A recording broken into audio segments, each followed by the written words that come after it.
हिमालय की बर्फीली चोटियों के बीच बादलों को छूती ऊंचाइयों पर मंदाकिनी नदी के तट पर विराजमान है केदारनाथ धाम। यहां पहुंचते ही ऐसा लगता है मानो धरती और आकाश के बीच कोई दिव्य द्वार खुल गया हो।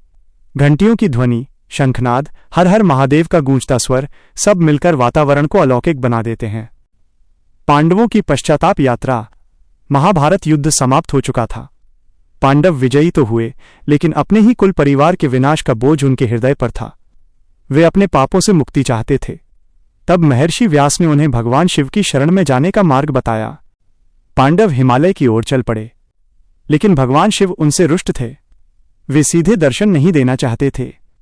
इसलिए उन्होंने बैल, नंदी का रूप धारण कर लिया और केदार की घाटियों में छिप गए। भीम ने विशाल रूप धारण कर दो पहाड़ों के बीच खड़े होकर बैलों के झुंड को रोक लिया। तभी एक बैल जमीन में समाने लगा। भीम ने उसकी पूंछ पकड़ ली। उसी क्षण शिव प्रकट हुए और पांडवों को क्षमा प्रदान की। कहते हैं, जहां बैल की पीठ प्रकट हुई वहीं केदारनाथ में ज्योतिर्लिंग स्थापित हुआ। बैल के अन्य अंग पंच केदार के रूप में अलग अलग स्थानों पर प्रकट हुए। इस प्रकार केदारनाथ केवल एक मंदिर नहीं, बल्कि शिव की करुणा का प्रतीक बन गया। आदि शंकराचार्य का योगदान। 8वीं शताब्दी में महान संत आदि शंकराचार्य हिमालय की यात्रा पर निकले। उन्होंने देखा कि केदारनाथ धाम समय और प्रकृति की मार से क्षतिग्रस्त हो चुका है। उन्होंने इस मंदिर का पुनरुद्धार कराया और इसे पुनः भव्य स्वरूप दिया। कहते हैं कि शंकराचार्य ने यहीं समाधि ली। मंदिर के पीछे उनकी समाधि आज भी श्रद्धालुओं को उनके अद्भुत जीवन की याद दिलाती है। कठिन यात्रा, अटूट विश्वास। केदारनाथ की यात्रा आसान नहीं है। ऊंचे पहाड़, पतली पगडंडियां, ठंडी हवाएं और अचानक बदलता मौसम सब यात्री की परीक्षा लेते हैं। फिर भी हर साल लाखों श्रद्धालु इस कठिन मार्ग को पार करते हैं। प्रयागराज से आए एक बुजुर्ग दंपति की कहानी बड़ी प्रेरणादायक है। उम्र 60 से ऊपर, घुटनों में दर्द, सांस फूलती हुई, लेकिन मन में अटूट विश्वास। वे हर कदम पर हर हर महादेव का जाप करते आगे बढ़ते रहे। रास्ते में कई बार लगा कि अब आगे नहीं चल पाएंगे, लेकिन जैसे ही मंदिर की पहली झलक दिखी, उनकी आंखों से आंसू बह निकले। उन्होंने हाथ जोड़कर कहा, बाबा ने बुलाया है, तभी हम यहां तक पहुंचे हैं।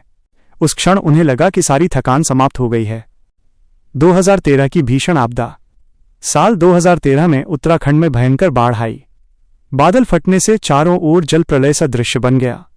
बड़े बड़े भवन बह गए, गांव उजड़ गए। केदारनाथ क्षेत्र भी इससे अछूता नहीं रहा। लेकिन आश्चर्य की बात यह थी कि मंदिर अडिग खड़ा रहा। मंदिर के पीछे से एक विशाल चट्टान आकर रुक गई और उसने जलधारा की दिशा मोड़ दी। इस चट्टान को आज भीमशिला कहा जाता है। लोग इसे शिव की कृपा मानते हैं। कहते हैं, जहां श्रद्धा अडिग हो वहां स्वयं भगवान रक्षा करते हैं। मंदिर की अद्भुत बनावट। केदारनाथ मंदिर विशाल पत्थरों से बना है। बिना किसी आधुनिक तकनीक के इतने ऊंचे स्थान पर इस प्रकार का निर्माण आज भी एक रहस्य है। गर्भगृह में स्थित शिवलिंग त्रिकोणीय आकार का है, जो अन्य ज्योतिर्लिंगों से भिन्न है। सर्दियों में जब यहां बर्फ जम जाती है तो मंदिर के कपाट बंद कर दिए जाते हैं। उस समय भगवान की पूजा उखीमठ में की जाती है। वसंत ऋतु में कपाट खुलते ही श्रद्धालुओं की भीड़ उमड़ पड़ती है।